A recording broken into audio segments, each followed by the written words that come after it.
"Cosimo, come down for dinner," yelled my father. Reluctantly, I gave in to his demands and headed downstairs. Normally, I would be the first at my table for dinner. Not only did my 16-year-old stomach always growl like a wolf, but our personal chef, Chef Sam, made chicken to die for. But the past few days have been different. A few friends of my mother visited our mansion the other day and brought exquisite pieces of art. They were small. The only funding artists could get was from my father, who wasn't particularly fond of art. He was the head of the Medici family, the largest bank in Florence, Italy, of which I was going to become the next leader. I had to sneak in the paintings to my room. My father's vision of my perfect childhood was learning about how the economy and banking works. Art was very low on his priorities list. I stared at the paintings for hours, adoring their beauty, complexity, and meanings behind the paintings. I was bewildered at how the artist could create such masterpieces with so little money.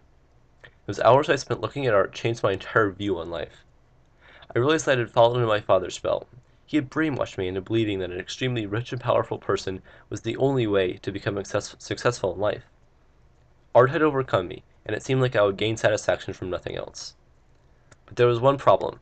I was going to be the next head of our family, a position that involved a lot of money and power, and there was no way out of it, unless I wanted to be killed, but I really didn't. After sulking in my bed about how bad of a life I had, I went to talk with one of the artists who created these masterful paintings. His name was Filippo Bruscinelli. He was the son of a poor farmer who got bored of farm work and ran away to learn about art. Having been under the advice of many great painters, Filippo's paintings were always my favorite, even though he was only 23. I wanted to ask him about how he could support art for my position in the family, but before I could speak he told me, "Cosimo, your father is causing this community to crumble. He is an extremely sly man. He's taken our money and promised to invest it, to make money for us, yet we are left with nothing. When we ask to withdraw our savings, we get nothing. I've had to discontinue my painting because I have no materials. I cannot buy them. But others have it worse. Many citizens relied on the money they entrusted with your father to buy daily dinner. Now many people are starving and dying because of your father's atrocities. The fence you built around your mansion intended to keep others out, but it is holding your family in, blind to the horrors that are happening elsewhere." Shocked, I stood there in complete and utter silence. I'd never particularly liked my father, but in no way said I think he was a criminal. I felt the blood boiling up in my body. Filippo was wrong. My father knew what was happening. He just let it happen and profited from it. Knowing I was too shocked to say anything, Filippo continued, "You know what has to be done, Cosimo. You have to remove your father from power and take back this town." My heart skipped a beat, more like a few. The only way to remove my father from his seat was to kill him. I visualized it in my mind, stabbing the knife through his cholesterol-clogged chest, hearing him scream, and watching the blood flow from his chest. It was painful to imagine, but I thought of all the citizens who were suffering because of a man who was doing the world no good.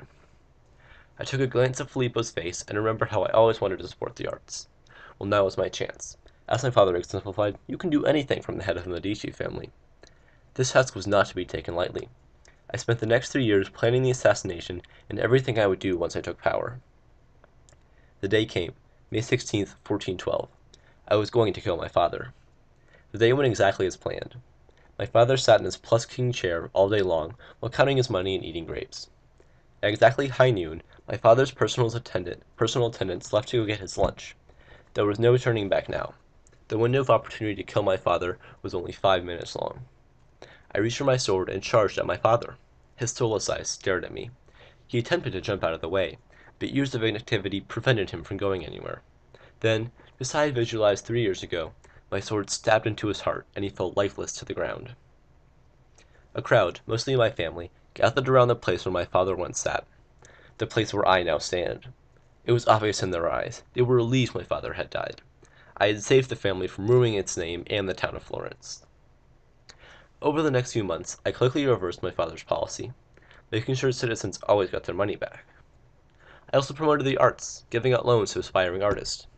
In fact, someone even mentioned I could be creating a renaissance of art and life in Italy. Even as the paintings got bigger and bigger, the most valuable paintings in my life were the small ones, the ones that led me on an unimaginable journey that no painting could capture.